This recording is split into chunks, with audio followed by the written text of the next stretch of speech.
Сәлеметсіздер ме оқушылар, эфирде Еркебұлан ағай. Бүгін сіздерге YouTube каналымызда тағы да бір тақырыпты түсіндірмекшіміз. ұбт-ның тақырыбы көп кездеседі, бөлшек рационал теңсіздіктер деп аталады. Бұл тақырыпты үйренудің маңызы өте үлкен.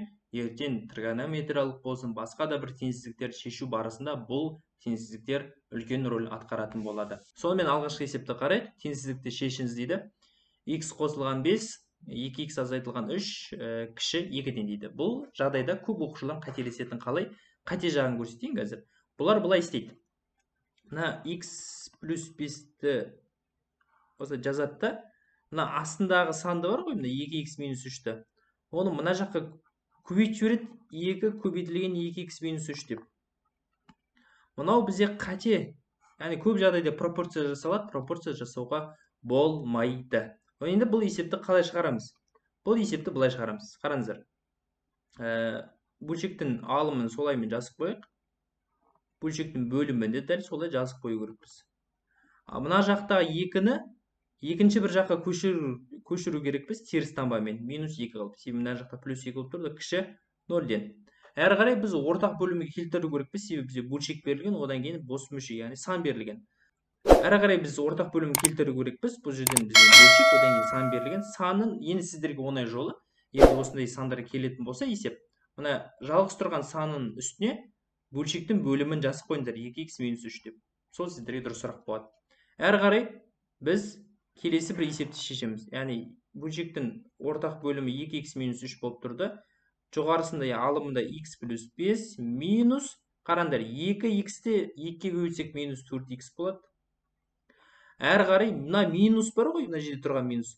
Ол мына минус 3-ге әсер етеді, қара. Минус 2 көбейтілген минус 3 деп оқисыздар. Көбісі минус 6 деп жазып қойды, 2-ні минус 3-ге көбейте салады. Жоқ, қателеспеңіздер. Бұл жағдайда біз минус 2-ні мына жерде тұрған минус әсер ететін болады. Минус 2-ні минус 3-ге көбейтсеңіздер, плюс 6-ны аласыздар. Кіші 0-ден. Міне, біздің есебіміз шығып келе жатыр. Әрі қарай жинақтау керекпіз. Мына жерде жинақтайтын болса, қараңыздар. X және де 4x екеуі несі 1. Бірдей мүшелер, екеуінде x бар. X азайтылған 4x, мына жерге қарайсыздар, таңбасына. Азайтылған 4x ол бізде минус 3x-ті береді. Әрі қарай мына плюс 5, плюс 6 ол бізде плюс 11-ді береді. Әрі қарай 2x минус 3 кіші 0-ден. Енді есепті әрі қарай шығара беруге болады, бірақ мен сіздерге оңай жолын көрсетейін. Қазір таңба анықтау барысында бізге қажет болады. Қарасақ, мына жерде тұрған x-тің таңбасы минус болып тұр. Давайте біз минус 3-ке көбейтіп алайық па? Минус 1-ге көбейтіп алайық. Минус 3-ті 1-ге көбейтсек, минус 3-ті минус 1-ге көбейтсек 3 болады, яғни 3x болады. Плюс 11-ді минус 1-ге көбейтсек, минус 11 болады. Ал мына жақтағы таңба ешқандай өзгермейді. Бұлар осылай тұра берсін. Тек мына жердегі кіші таңба қазір кері таңбаға қосады, көрдіңіздер ме? Үлкен 0-ден болып кетеді. Манадан бері кіші 0-ден болып тұрады, міне. Көрдіңіздер ме? Енді қазір үлкен 0-ден болып кетті. Себеп бізге минус 1-ге көбейттік. Әрі қарай есеп шығаратын болсақ, біз әрқайсысын жеке-жеке 0-ге теңестіреміз. 3x минус 11 тең 0-ге деп аласыздар, бұл алымы. Ал мына жердегі 2x минус 3 тең емес 0-ге деп аласыздар. Себеп бөлшектің бөлімі, яғни мына бөлімі деп аталады. Ешқашан теріс 0-ге тең болмау керек. Себеп үлкен санды 0-ге бөлуге болмайды деген қағида жүреді бұл жерден. Әрі қарай мына жерден есепті шешетін болсақ, 3x тең 11-ге, x тең бұл жерден 11 бөлінген 3 болады. Немесе аралысын айналдыратын болсақ, 3/3-тен 2 бола ма? 3/3-тен 2 болады. Әрі қарай мына жерден 2x тең емес минус 3 мына жаққа плюс 3 болып көшеді. Әрі қарай x тең емес нешеге? 3 бөлінген 2-ге. Немесе бұл бізде 1/2-ден 1. Осы санға тең болып қалатын болса, онда біздің есебіміз 0-ге тең болып қалады, ал ол кезде есеп шықпайды. Әрі қарай сандар түзуіне салу керекпіз, себебі бізде теңсіздік берілген. Сандар түзуіне саламыз. Ең үлкені қайсы? 3 үлкен бе, 1 үлкен бе? Әрине 3 үлкен, сондықтан бірінші 1/2-ден 1-ді саламыз. Оны боямаймыз. 1/2-ден 1 себебі бөлшектің бөлімінен де шығып тұр. Мына 3/3-тен 2-ні де әрі керек саламыз. Бұны да боямаймыз, себебі бізде есептің шартында тең деген белгі жоқ бұл жерден. Енді бізге мана айттым ғой, ол оңай жол лайфхак деп. Сіздер енді мана жерде x-тердің алдын барлығы оң таңбалы сан болып тұр, 3, 2 деген. Минус 3, минус 2 жоқ қой бізде. Сондықтан 10 жақтан бастап автомат түрде плюс, минус, плюс деп саласыз. Енді біздің есеп соңғы жеріне қараймыз. Яғни соңғы жер не деп тұр? 0-ден үлкен деп тұр. 0-ден үлкен қандай сандар? Плюс сандар ма, әлде теріс сандар ма? Әрине плюс сандар, сондықтан бұл жерден плюс жерлерді бояйсыздар. Мына жерде бояймыз, және де мына жерде бояймыз. Так, есептің шешімі шықты. Есептің шешімі минус шексіздіктен нешеге дейін? 1,2-ден 1-ге дейін. Әрі қарай бірігуі қалай кетеді? 3,3-ден 2-ден плюс шексіздікке дейін есептің жауабы болады деген сөз. Міне есеп шықты. Міне осылай шығарып үйренесіздер. Басында андай А, Б, С, Д деген жауаптарды ұсынып жатқан жоқпын. Есептер шығарып үйренсін деп жатырмын. Кейіннен бастап оны қоса жатармыз, иә? Кеттік, әрі қарай келесі есеп. Екінші есеп дәл сол мәтінде теңсіздікті шешу керекпіз. Не істейміз? Жаңағыдай шарттарды орындайық, қателерді жібермейік. X плюс 1, мына жерден x минус 2. Мына жақтан 2, мына жаққа не болып келеді? Минус 2 болып көшіп келеді. Үлкен немесе тең 0-ден. Әрі қарай ортақ бөлім береміз. Бізге оңай болу үшін не істейміз? Мына жерге бөлшектің бөлімін жаза саламыз. X минус 2-ні. Сонымен біздің бөлшек x минус 2. Мына жерден x қосылған бір өзінің орнында тұра береді. Ары қарай мына жерде минус x-ті 2-ге көбейтсек минус 2x болады. Минус 2-ні минус 2-ге көбейтсек плюс 4 болады бұл жерден. Үлкен немесе тең 0-ден. Әрі қарай x-тер жинақтық. X пен минус 2x нені береді бізден? Минус x-ті береді. Себебі азайтылып кетеді. Үлкен саннан таңбасы қойылады. Бұл жерде үлкен сан 2x болып тұр. Ары қарай 1 мен 4-ті қосатын болсақ, себебі екеуінде де таңбасы плюс болып тұр. Екеуін қосатын болсақ, бізден 5 шығады. Әрі қарай x минус 2 үлкен немесе тең 0-ден. Бізге оңай болу үшін x-тің алды минус болып тұр, сондықтан минус 1-ге көбейтіп алайық. X минус 5 болып өзгереді бұл. Плюс 5-ті минус 5-ге айналып кетеді. X минус 2 өзінің орнында тұра береді. Бұл жерден тек қана таңба өзгереді. Кіші 0-ден болып кетеді. Әрі қарай не істейміз? Жеке-жеке 0-ге теңестіреміз. X минус 5 тең 0-ге. Бұл жерде x тең 5-ге болады. Есеп шықты. Екінші есебіміз x минус 2 тең емес 0-ге болады. Себебі бұл жерден не болады? Бөлшектің бөлімі 2-ге тең болуға болмайды. Сол кезде есеп шықпай қалады, 2-ге тең болатын болса. Сандар түзуіне саламыз. Қайсы кіші болады? 2 кіші болады. 2-ні боямаймыз. Тіпті мына жерде бізде тең деген белгіні беріп тұрса да, егер де тең деген белгіні беріп біз мына жерде бояп қоятын болса, мына жерде 2 азайту 2, мына жерде 0 болып кетеді. Түсіндіңіздер ме? Сол кезде бізде санды 0-ге бөлуге тура келеді. Ол мұндай жағдай орын алмайды. Келесі 5 тұрады. 5-ті сәл әрі керек салады. Бұны бояй беруге болады. Себеп бұл алымынан шыққан сан, иә? Біз оңайлаттық, сондықтан 10 жақтан бастап плюс, минус, плюс дейсіздер. Енді бізге не керек? Соңғы шыққан теңсіздігімізді қараймыз мына жерге. Біз 0-ден кіші. 0-ден кіші плюс сандар ма, әлде теріс сандар ма? Әрине, теріс сандар болады. Сондықтан бұл жерден осы аралықты ғана бояймыз. Есептің жауабы жай жақша 2-ден бастап 5-ге дейін тік жақша болады. Осы сандар есептің жауабы болады екен. Болды. Есеп шықты. Әрі қарай кет. Үшінші есеп. Мен барлығын егжей-тегжейлі айтпай қойын. Есепті жазып отырайын. Сіздер еріп отырыңыздар, иә? 2 азайтылған x, x азайтылған 7, минус 1, кіші немесе тең 0-ден. Мына жерге x минус 7 деймін. Сонда бізден 2 азайтылған x минус x плюс 7 болады. Бұны түсінген боларсыздар. X азайтылған 7, кіші немесе тең 0-ден. Әрі қарай не істейміз? Ортақ мүшелерді біріктіреміз, иә? Сонымен минус x нені береді? Минус 2x-ті береді. Ал x қосылған 7 ол бізден 9-ды береді. X азайтылған 7 бұл жерден кіші немесе тең 0-ден. Минус 1-ге көбейтіп алам. Сол кезде 2x азайтылған 9 болып кетеді. Бөлшектің бөлімі өзгермейді. X минус 7 үлкен немесе тең 0-ден деп таңба өзгеріп кетті. Себеп минус 1-ге көбейттік. Әрі қарай жеке-жеке 0-ге теңестірем. 2x минус 9 тең 0-ге. Бұл 0-ге тең бола алады. Және де мына жерде x минус 7 тең емес 0-ге. Мына есебіміз 2x тең болады 9 болады. X тең 4,10-нан 5 болады. 9-ды 2-ге бөліп жібереміз. Ал мына жерде x тең емес 7-ге. Сонымен орналастыратын болсақ сандар түзуіне. Кішісінен бастап орналастырамын. Ол бізде 4,5, оны бояймын. себебі тең деген белгі бар бұл жерде. Ал x тең емес жетіні оны боямаймын. Автомат түрде плюс, минус, плюс дейміз. Бізге не керек? Соңғы теңсіздігіміз 0-ден үлкен болу керек. Яғни 0-ден үлкен плюс сандар. Яғни мына жерде плюс бар, және де мына жерде плюс белгісі бар. Сондықтан есептің жауабы минус шексіздіктен 4,5-ге дейін тік жақша болады. Және де бірігуі жай жақша 7-ден плюс шексіздік аралығын қамтиды деген сөз болды. Есептер шықты. Төртінші есепке көштік. Төртінші есепте дәл жаңағыдай есептер. 6x қосылған 5, 3x азайтылған 4. Мына жерде минус 4 болады. Кіші 0-ден болады. Ортақ бөлім 3x минус 4 болады мына жерден. Жазатын болсақ 6x қосылған 5 азайтылған 12x қосылған 16 болады. И өлшектің бөлімінде 3x азайтылған 4 кіші 0-ден. Жинақтайтын болсақ 6x пен минус 12x ол бізе минус 6x де береді. Плюс 5 пен плюс 16 ол бізе 21 де береді. Плюс 21-ді. Өлшектің бөлімінде солаймен қалады 3x азайтылған 4 кіші 0-ден. Әрі қарай минус 1-ге көбейтіп алайық. 6x минус 21 болады. Мына жерден 3x минус 4 таңба өзгереді.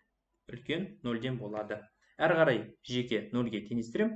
Бірінші бізде 6x минус 21 тең 0-ге болады. Және екінші бізден 3x минус 4 тең емес 0-ге болады. 6x тең 21-ге x тең 21 бөлінген 6-ға. Сол кезде бұл жерден x-іміз бізден қысқарады. Екеуді 3-ке бөлінеді. Мынау 7 болады, мынау 2 болады. Есептесек 3,5 болады. Ал мына жерден 3x тең емес 4-ке, x тең емес 4-тен 3-ке, бұл бізден 1,3-тен 1 деген сөз. Енді сандар аралығын, сандар түзуіне салатын болсақ, ең кішісі 1,5, 3,5-нен 1,5 кішкентай ғой. Сондықтан 1,5-ді боямаймын. 1,3-тен 1. Әрі кезекте 3,5. Оны да боямаймыз. Бізде тең деген белгі онсыз да теңсіздікте берілмеген. Плюс, минус, плюс. Әрі бізде сәл көзді ауыртпас үшін басқа бір түспен жазайын бұл жерден. Бізге 0-ден үлкен сандар керек, яғни плюс аралықтар керек. Мына жер, және де мына жер. Соң есептің жауабын жазатын болсақ, бізден келесідей болады. Минус шексіздіктен 1,3-тен 1-ге дейін жай жақша бірігуі жай жақша 3,5-тен плюс шексіздікке дейінгі аралықты қамтиды. Бұл есеп шықты. Бесінші есебіміз сәл күрделендірейік. Енді бесінші есепті x азайтылған 4, мына жерден x қосылған 4, мына жерден минус x болып келеді, кіші 0-ден. Мына жерге бірден x плюс 4 дейік. Сол кезде біздің есебіміз келесідей болады. X плюс 4, ары қарай мына жерде x минус 4 болады. Мына жерден x пен x-ті көбейтсек минус x квадрат болады.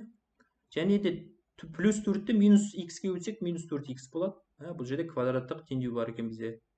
Теңсіздік. Тең кіші 0-ден.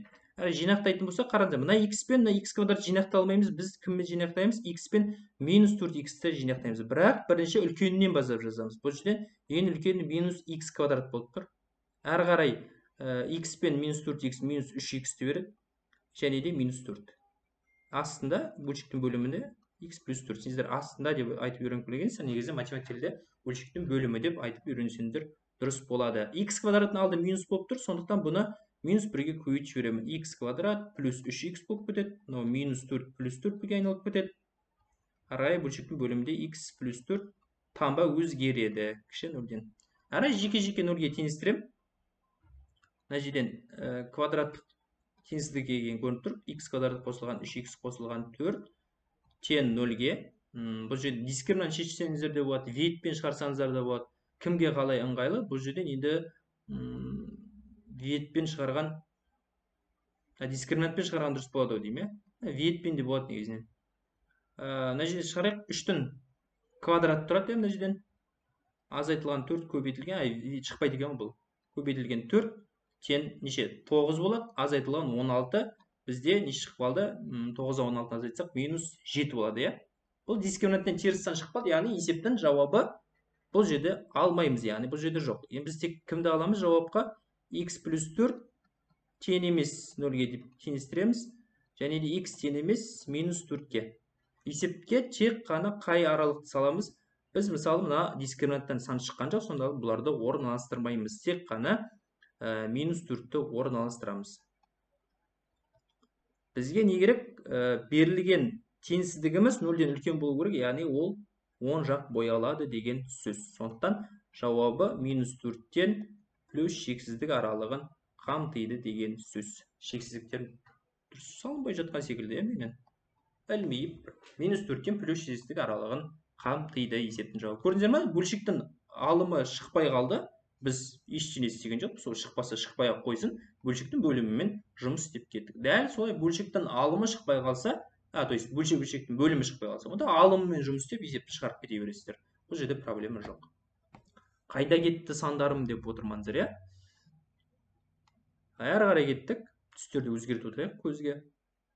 Мына жерде сәл өзгерттік есептерді. X қосылған 8, 6-шы мысал. Минус x мына жерден x минус 5. Кіші 0-ден. Ортақ бөлім келтіруге, енді сіздерге мына жерде ортақ бөлімді айта кетейінші, сіздерге оңай жолы. Мысалы, қарашы, x плюс 8 бен x минус 5 екеуі екі түрлі сан ғой. Екеуі екі түрлі сан болатын болса, онда ортақ бөлімді екеуінің көбейтіндісі ретінде ала салыңдар. X плюс 8, x минус 5. Болды, осылай ала салыңдар екеуінің көбейтіндісі ретінде. Сонда мына жерде x плюс 8-дің үстіне x минус 5 деп жаза саласыздар. Ал мынаның үстіне x плюс 8 деп жаза қоясыздар. Болды. Уайымдаудың қажеті жоқ ешқандай, иә? Әбігерге түсудің. Мына жерде 2-ге көбейтіп шығу керекпіз. 2x азайтылған 10 болады. Көбісі мына 2-ні тек қана x көбейтеді, бірақ 5-ге көбейтпейді. Түсінбеймін не үшін екенін. Екеуіне де көбейтесің. Азайтылған x пен x-ті көбейтсек x квадрат болады. Минус x-ті плюс 8 көбейтсек минус 8x болады. Иә? Әшейін 8 пен x-ті көбейтіп қоймаңдар плюс 8x деп. Ол қате болады. Кіші 0-ден. Жинақтаймыз. Ең үлкені минус x квадрат болады. Әрі қарай 2x азайтылған 8x минус 6x болады. Минус 10. Так, бұл жерден бізден бөлшектің бөлімі дәл солай жазылады. Бұл ешқандай да қиын зат емес. Кіші 0-ден. Минус 1-ге көбейтеміз. Сол кезде x квадрат азайтылған 5, қосылған 6x болады. Қосылған 10 болып кетеді. Енді бөлшектің бөлімінде дәл жаңағы көшіріліп жазылады. X минус 5. Кіші 0-ден.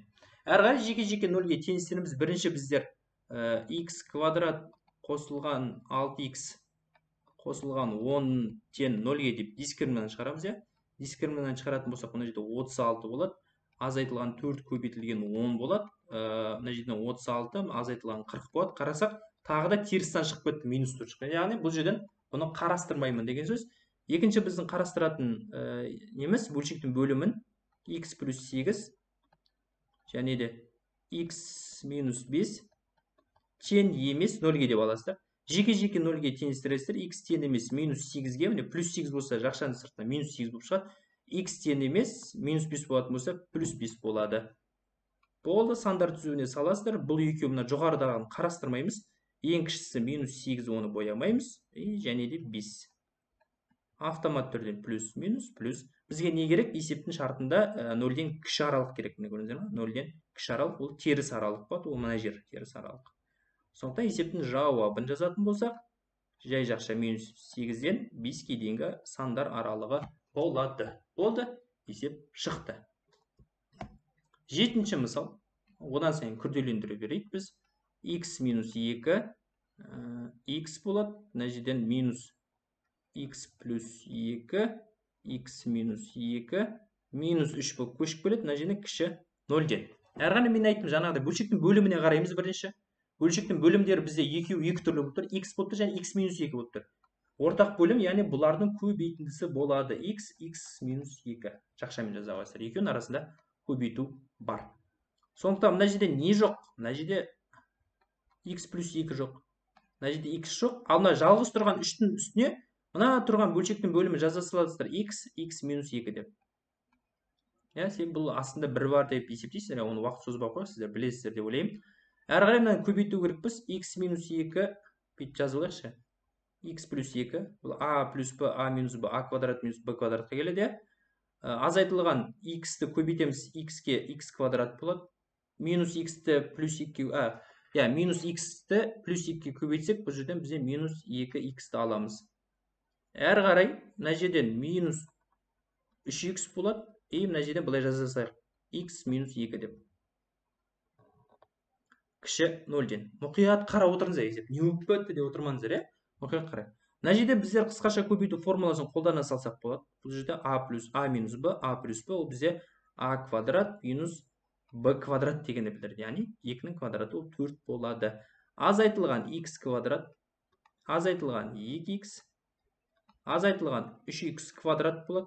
Міне мына жақшаның ішіне жеке-жеке көбейтатыны 3x-ті, минус 3x-ті.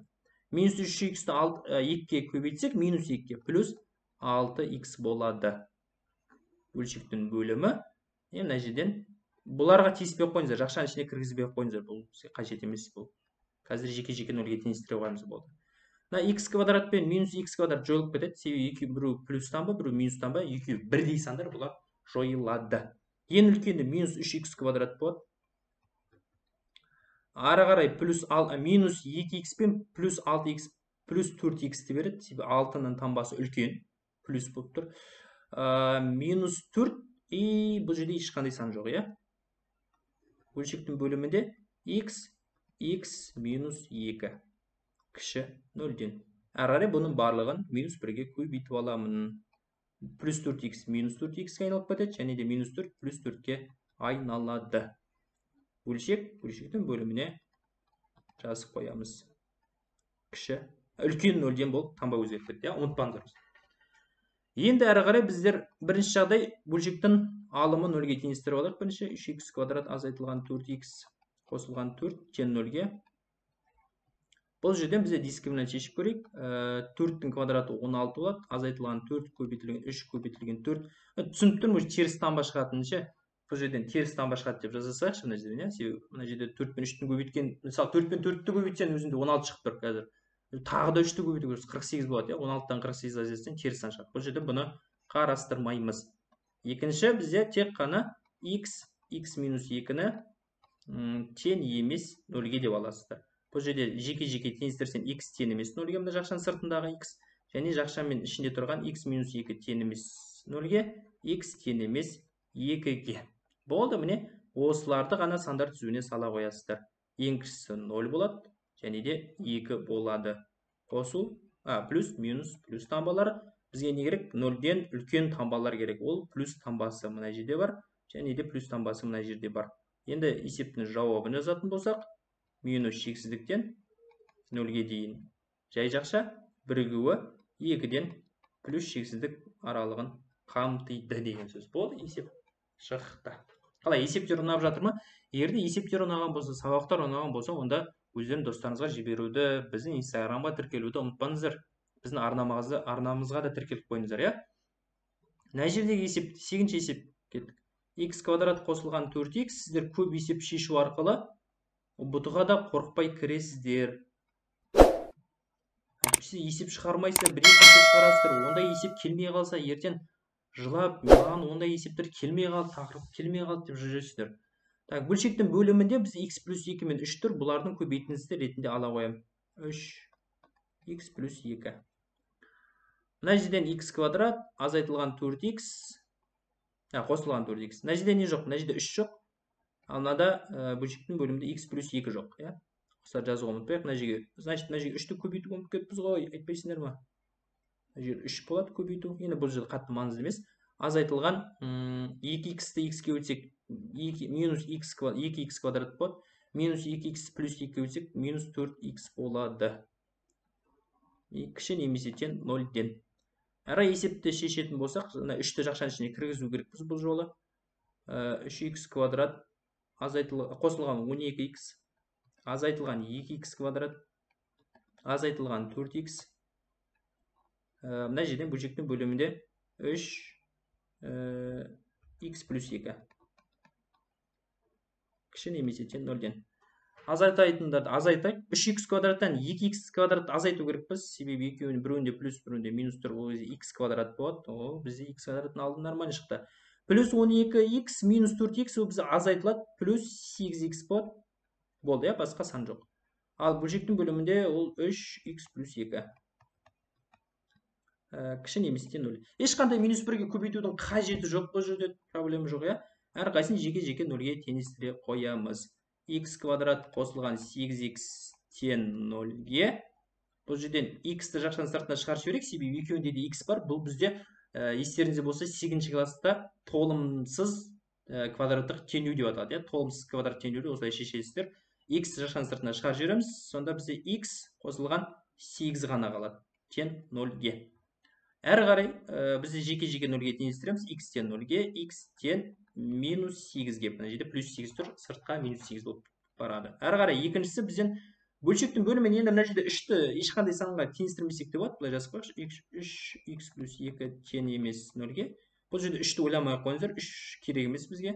Мына жерде тек қана x тең емес плюс 2 ол бізде минус 2 болады. Сандар түзуіне салайық. Қайсысы кішкентай бізде? Минус 8 кішкентай, оны бояймыз, себебі бұл алымынан шығып тұр, және де біздің есепте тең деген белгі бар. Кіші немесе тең деген, Әрі қарай минус 2-ні оны боямаймыз, және де бізден не бар? 0 бар, оны бояймыз. Ол алымынан шыққан сан. Қосылған, азайтылған, то есть плюс минус, теріс 10 деген болу керек қой. Енді бізге не керек? 0-ден кіші аралықтар керек. Ол 0-ден кіші аралықтар қандай аралықтар ол? Ол теріс аралықтар болу керек. Ол қай жерде теріс аралықтар? Ол мына жерде бар теріс аралық, міне минус, және де мына жерде бар теріс аралық. Есептің жауабын жазатын болсақ, минус шексіздіктен, минус шексіздігін бүгін что-то подводить етіп тұр мені. Минус 8-ге дейін, және де бірігуі жай жақша минус 2-ден 0-ге дейін тік жақша болады. Осы аралықтағы сандарда есептің шешімі болады деген сөз. Болды, міне, әрі қарай кеттік. 9-шы есеп. Сіздер пауза қойып есептің берілгенін көшіріп алыңыздар. Берілгенін шығару жолдарын, дәптерлеріңізге. X квадрат азайтып қосылған 7x минус 78. Енді ұбт-да келетін болса, осындай дым уайымдамай шығаратын боласыздар. Минус 5 үлкен немесе тең 0-ден. Нәтижеге 1-ден не жазып кетуге болады? X квадрат минус 9 деп жазып кетуге болады. Сондықтан біздің x квадрат қосылған 7x минус 78 минус 5x квадрат плюс 45 болады, түсініп отқан шығарсыздар таңбамен жұмысты, x квадрат азайтылған 9 үлкен немесе тең 0-ден. Егер сабақ ұнап жатса, оқушылар комментарийға төменге жазып отырыңыздар. Сізді YouTube-тан көріп едік, мына сабағыңыз ұнап қалды, тағы да осындай сабақтар түсірсеңіз деп. Бізге шабыт қой ол. Мына жерде минус 4x квадрат болады, себебі қараңыздар, x квадрат пен минус 5x квадрат екеуі азайтылады, 4x квадрат болады. Әрі қарай 7x-ке теңгелер ешкім жоқ. Плюс 7x-ке көшіріп қоямыз. Енді мына жерде минус 78, 45 бұлар азайтылады, 33 болады, минус 33 болады, себебі 78 үлкен ғой. Сол үлкен санның таңбасы қойылады. X квадрат минус 9 үлкен немесе тең 0-ден. Әрі қарай бұны минус 1-ге көбейтеміз, 4x квадрат минус 7x плюс 33 болып кетеді мынау. Бөлшектің бөлімінде x квадрат азайтылған 9. Бұл жерде енді кіші немесе тең 0-ден болады, минус 1-ге көбейттік қой себебі. Жеке-жеке теңестірейік, 4x квадрат азайтылған 7x қосылған 33 тең 0-ге. Дискімені шешетін болса 49 азайтылған 4 көбейтілген 33 болады. Бұл жерден енді есептің жауабы теріс сан шығатын болады. Біз қарастырмаймыз бұны. Екінші бізден тек қана x квадрат минус 9 тең емес 0-ге, x квадрат тең емес 9-ға, x тең емес плюс минус 3-ге. Себебі теріс санды 10 санды да квадраттасанда 10 сан шығады. Минус 3-ті квадраттасақ 9 шығады, плюс 3-ті квадраттасақ 9 шығады. Бұларды сандар түзуіне саламыз. Минус 3 және де 3 плюс минус плюс. Бізге не керек? 0-ден кіші аралық керек, ол теріс аралық болады. Ол мына жерде міне теріс аралық. Сондықтан есептің жауабы минус 3-тен плюс 3-ке дейінгі аралық. Болды, есеп шықты. Ал соңғы 10 есебіміз қарастырайық. Есепті парша-паршасын шығарайық. 6x квадрат азайтылған 15x плюс 19. Бұларды сіздер бұндай есептерді курста сатады ғой. Біз тегін беріп жатырмыз. Сондықтан арнаға жазылып, айларыңызды қолдап кеттіңіздер, иә. Қосылған 7 минус 2 кіші 0-ден деп сәл әрі қалсақ, сен мына жерге төбесіне мына жерге 3х квадрат минус 6х плюс 7 деп жазу керекпін. Соны біздің есебіміз 6х квадрат минус 15х плюс 19 минус 6х квадратына 2-ке көбейтіп жатырық біз жоғарыдағын. Плюс 12х минус 14. Я, бұны түсінген шығарсыздар, я? Бізде бөлшектің бөлімінде 3х квадрат минус 6х плюс 7 кіші 0-ден. Так, 6х квадрат пен 6х минус 6х квадрат жойылып кетеді. Қандай рахат, я? Жойылып кетті бізде. Керек емес бізге. Сондықтан минус 15х плюс 12х ол бізде минус 3х береді. Енді несі атаман осы болып қалды, х болып қалды. Х квадрат кетіп қалса, х болып қалды атаман. 19 азайтылған 14 ол бізде 5 береді, я? Плюс 5 береді. Сондықтан мына жерде есебіміз мүлдем оңай болып қалды. 3х квадрат минус 6х плюс 7 кіші 0-ден.